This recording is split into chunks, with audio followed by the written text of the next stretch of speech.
বিসমিল্লাহির রহমানির রহিম। আমরা রূপসা উপজেলার ভিতরে একটি পতিত জমি, যেখানে ছায়াযুক্ত স্থানে কিছু মাদ্রাজি ওল, যা আমরা চুকনগর থেকে এটা বীজ আনছিলাম। আপনারা দেখতে পাচ্ছেন যে একটা গাছ কি মোটা হয়েছে, এবং পাশাপাশি এটা অত্যন্ত লাভজনক একটা ফসল। এখানে আমরা আইডেন্টিফাই করে দুটো রকমের বীজ এখানে বপন করা হয়েছে, একটা হচ্ছে ছোটো, একটা হচ্ছে বড়।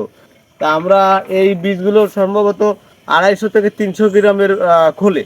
এই যে বীজগুলো আপনারা দেখতে পাচ্ছেন, এই যে এই গাছগুলো 300 গ্রামের বীজ এইগুলো।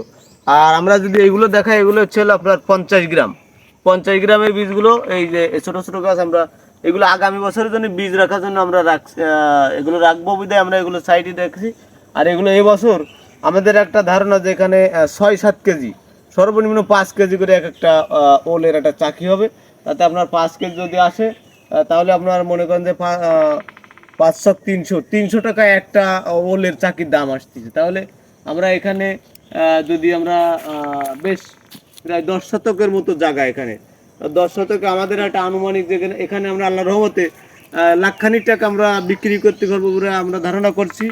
এবং পাশাপাশি যে বীজগুলো হবে, সেই বীজগুলো আমাকে প্রায় 20 থেকে 30 হাজার টাকার বীজ আমরা রাখতে পারবো সামনের বছরের জন্য। তাহলে এখানে অল্প কিছু সার দেওয়া হয়েছিল, অল্প কিছু সার দিয়ে এখানে এই বীজগুলো বপন করা হয়েছিল, এবং এই জমিটা সম্পূর্ণরূপে পতিত ছিল। তবে আমরা এখানে দেখতে পাচ্ছি যে আমরা টেস্ট করলাম যে বছর আমরা কীভাবে এই চাষটা করে আমরা লাভবান হতে পারবো বা লাভ করা সম্ভব। এবং আমরা এই গাছটা যদি দেখে, আমরা 2 হাতের মাথায় এক একটা গাছ আমরা রোপণ করছি। দেখানো যাচ্ছে যে 2 হাতের মাথায়, এবং গাছ বেশ মোটা হয়েছে। আমরা যদি এদিক দিয়ে দেখাই, এই যে আল্লাহর রহমতে 2 হাত, মানে এই যে এই হচ্ছে 2 হাত, 2 হাতের মাথায় বেশ মোটা মোটা গাছ হয়েছে। বা এই দিক দিকে যদি আমরা ঘুরে দেখাই, যে আসলে আল্লাহ রহমতে চেষ্টা করলে আমরা যে এই গাছটা দেখাই, দেখেন মানে ছায়াযুক্ত স্থানে কি মোটা গাছ হয়েছে। আমরা আসলে এখানে দেখতে পাচ্ছি যে এই গাছের আয়তনটাই কিন্তু বেশ বড় সড়ো হয়ে উঠেছে, মানে যেহেতু পাতা ফাঁক হয়ে যাচ্ছে, এই যে ছেড়ে দিচ্ছে। তাহলে এই পাতা দেওয়া হয়েছিল, যে আমরা যে বীজগুলো এনে রোপণ করেছিলাম, এই বীজগুলো অলরেডি আমাদের 2-3 কেজি হয়ে যাবে, সেরকম একটা ধারণা। যেহেতু 50-60 গ্রাম, 100 গ্রাম ওজনের যে এই গাছগুলো বীজ, আসলে এই দিকে যদি আমরা দেখাই, দেখেন কি মোটা গাছ। একটা হবে 6-7 কেজি। তো 6-7 কেজি দিলে আমার তো মনে হয় যে আর তো হয়তো লাগে না আমাদের যে সাইজটা দরকার।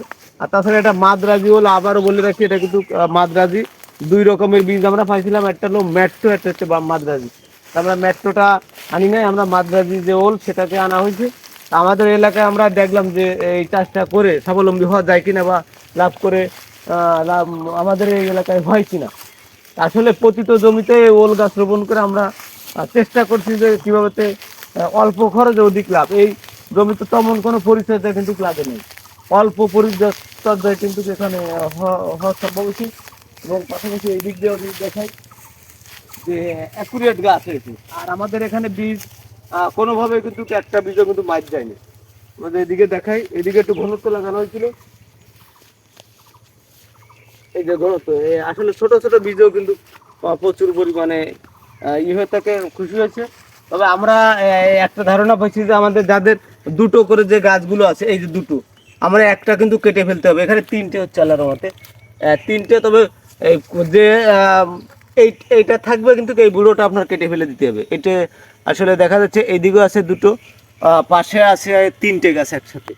তাহলে এই ধরনের গাছ কিন্তু রাখা যাবে না। এদিকে দেখা যাচ্ছে বড় বড় দুটো গাছ হয়েছে, আমরা সবসময় বুড়োটারে কাটিয়ে দেবো, ছোটোটা রাখবো। এখানে কিন্তু আরও ফুটবে এখান থেকে জালি। এই দেন, এই একটা আছে, এখানে একটা আছে, এটাই দুটো আছে, এটা আছে 3টে। আসলে এই ধরনের পদ্ধতি দেখে সবাই চাষাবাদ করার জন্য চেষ্টা করবেন, এবং নিত্য নতুন চাষ নিয়ে আপনাদের সামনে যাতে আমরা আসতে পারি, এবং ভবিষ্যতে সবাই এই রূপসা উপজেলা যাতে এই মাদ্রাজি ওল রোপণ করে সবাই স্বাবলম্বী হতে পারে, আমরা সেই কামনা করি। এবং পাশাপাশি আমরা নিত্য নতুন চাষ দেখানোর জন্য চেষ্টা করি। আমাদের দোয়া করবেন যে কীভাবে একজন চাষি অল্প খরচে অধিক লাভবান হতে পারে, বা অধিক লাভ করা সম্ভব হয়। সবাইকে আজকের মতো এই পর্যন্তই, ভালো থাকবেন, ধন্যবাদ।